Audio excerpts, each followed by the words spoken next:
Okay, picture this. You've done it. You spent hours, maybe even days at the dealership.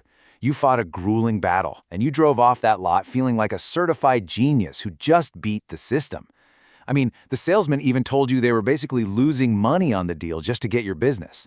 But what if I told you that in reality, the dealership might have just pocketed over $3,000 on you, and you never saw a single penny of it? Right, let's dive into exactly how that happens. So this is basically the story of two different buyers. First, you've got Derek. He negotiated a fantastic price, just $50 above the manufacturer's invoice. He walked away thinking he won.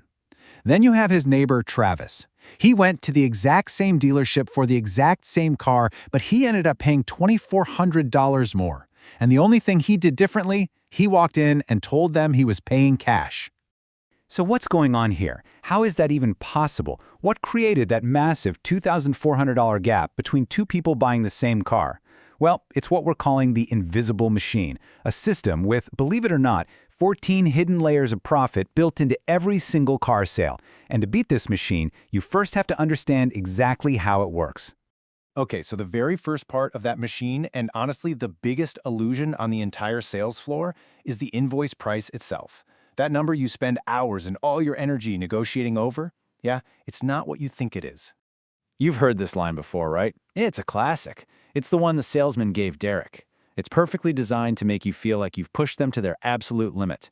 But the truth is that invoice price is just a carefully constructed starting point. It's an illusion, because it is almost never the dealership's actual cost for that car.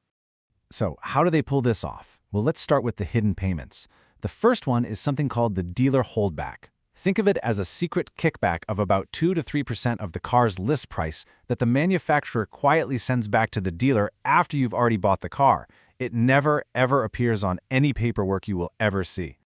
So what does that actually mean in real dollars? Well, on Derek's $32,000 car, that 3% holdback comes out to almost $1,000 in pure profit. So while Derek was celebrating the $50 he thought the dealer made, they had already cleared nearly $1,000 before he even stepped foot in the finance office. And oh, it doesn't stop there. On top of the holdback, manufacturers offer huge volume bonuses, sometimes called stair-step bonuses, for hitting sales targets. This is exactly why dealers get so flexible at the end of the month or the end of a quarter. They're chasing a massive corporate payout that you aren't supposed to know exists. Then there are dealer cash incentives to move specific models, and even something called floor plan assistance, which is basically a hidden subsidy that helps pay the interest on the cars while they're just sitting on the lot. All of this drives their true cost way, way below that invoice price you're fighting over. But here's the real twist in all of this. Even if you could somehow account for all those hidden front-end profits, you would still be missing the biggest piece of the entire puzzle, because the sales floor is not where the real money is made. Which brings us to the most profitable room in the entire dealership, the finance and insurance office, or the F&I office. You think you're just going in there to sign some boring paperwork. And that is a massive, and I mean very costly mistake. In the numbers, they don't lie.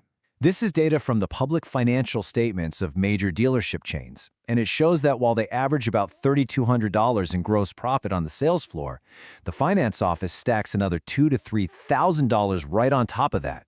The person in that office isn't just a clerk. They are the highest earning salesperson on the entire payroll. And here's their playbook. It starts with something called the loan reserve. This is where they take the, say, 4% interest rate you actually qualified for from the bank, but they write up your loan for 5%. And they just pocket the difference. Then come the high-margin add-ons. They can make up to $1,000 on an extended warranty, another $400 on gap insurance, and each one of these is its own separate, highly profitable sale. You know, even the physical act of signing the papers is a profit center. You'll get charged hundreds for a doc fee, which is literally just for them typing your name into a computer.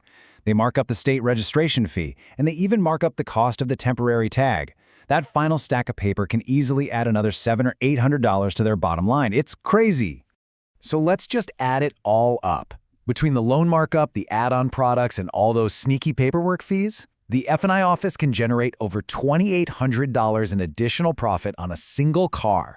This is the money Derek gave right back after his brilliant negotiation on the sales floor. And this brings us right back to Travis and those 5 little words that cost him $2,400. I'm paying with cash. Look, in almost every other part of life, cash is king. But at a car dealership, it is the single biggest strategic mistake you can possibly make. Because this is what the dealer hears. You're not saying, I'm a strong, reliable buyer. You're basically announcing, I'm about to take that $2,800 F&I profit center completely off the table. And what do you think they do?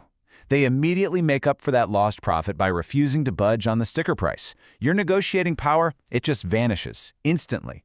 And trust me, they are actively trying to figure this out from the moment you walk in the door.